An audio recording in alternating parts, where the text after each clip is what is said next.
friends. I'm Karen, and this is the Family Food for Moms podcast. We're talking about inspiration for family cooking and dining. It's good to be back finally. I hope you had a lovely Christmas and a blessed December time and that you're feeling refreshed. I'm excited about this new year on Family Food for Moms, for the inspiration and the perspiration of the cooking part, and then the celebrations that we can have together as family and friends that really just create wonderful memories. So we're going to be doing that this year. And then I've also begun a new venture, Family Fun for Moms, which is going to have date night printables, family fun night printables, some escape room or mysteries to solve, all of that kind of thing. So you'll hear more about that in the future. It'll be a while, but it's coming. So I'm very excited.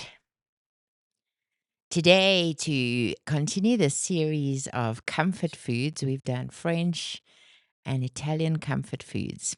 Today, we're going to talk about British comfort foods, all the yummy things that they do that are easy. If you go to a pub on the street and you order a meal, you'll probably order one of these things, and they're easy to cook at home.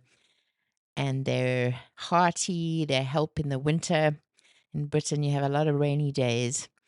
So here we go, some British comfort foods you can try at home.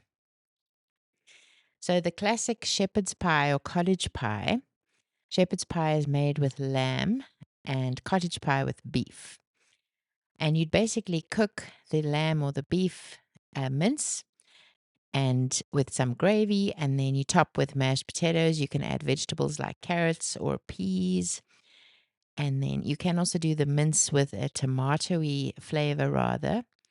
Up to you what you enjoy, but look up a recipe for one of those. Those are really amazing.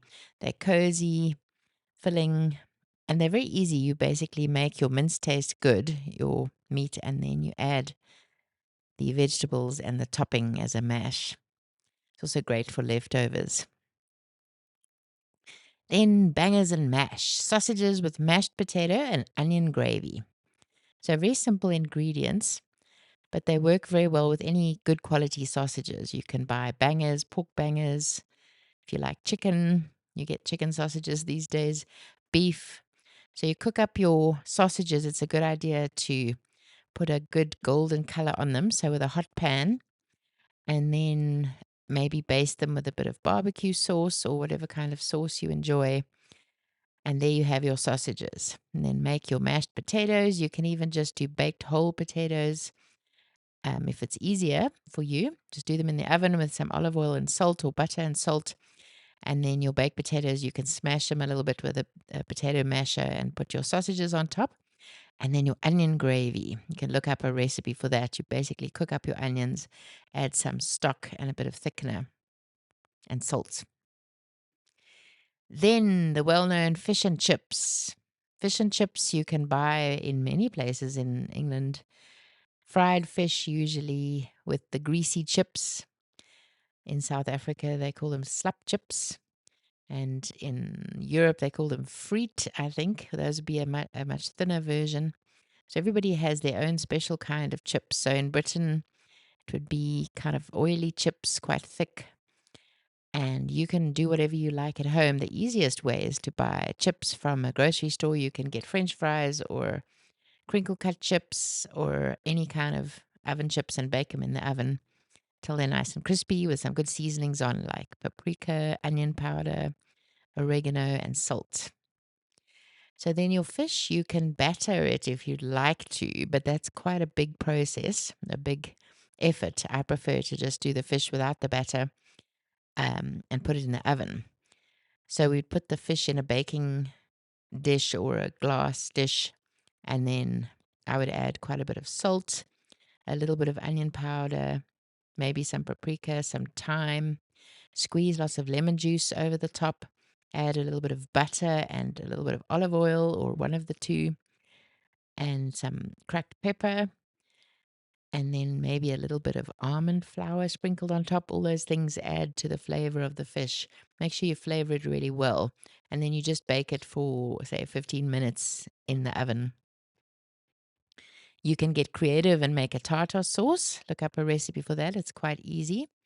It gives a nice sour addition to that. And then also squeeze lemon over your fish just before you eat it, or you could make a lemon butter to go with that. Those are delicious. Toad in the hole is a very unusual sounding British food that isn't eaten in many other countries. So here again, you have your sausages. You can use leftover sausages, and you make it in the batter from a Yorkshire pudding. So Yorkshire puddings are usually baked to go with a roast beef, and it's a kind of an egg and flour batter that you put in very hot pans to make your little Yorkshire puddings. So in this case, you're going to make the same batter and pour it over your sausages until it's crisp and fluffy when you bake it. And then you also add a good gravy, like a beef or chicken gravy, over the top of that. Then some potato-based ideas. They do love potatoes in the UK. So bubble and squeak is fried leftovers like potatoes and cabbage. And then sometimes vegetables are added, anything left over that you have, until it's crispy on the outside and soft on the inside. So you would chop up your potatoes or half mash them and then stir fry them with your vegetables. And then you can put a fried egg on top. It's a nice breakfast made from your leftovers. Jacket potatoes or twice baked potatoes are an American name for what we also do in the UK. Baked potatoes can have fillings like butter, some cheese, beans, tuna or chicken mayonnaise on top, or you can add some mince cooked ground beef and then some cheese on top, or you can add corn, sweet corn, and then mash the inside, add some cheese, and add them back to make the twice baked potatoes. So this is a very comforting kind of meal, quick and easy. And then Colcannon is a British/Irish crossover. So there you'd use your mashed potatoes with leftover or fresh cabbage or leeks with butter.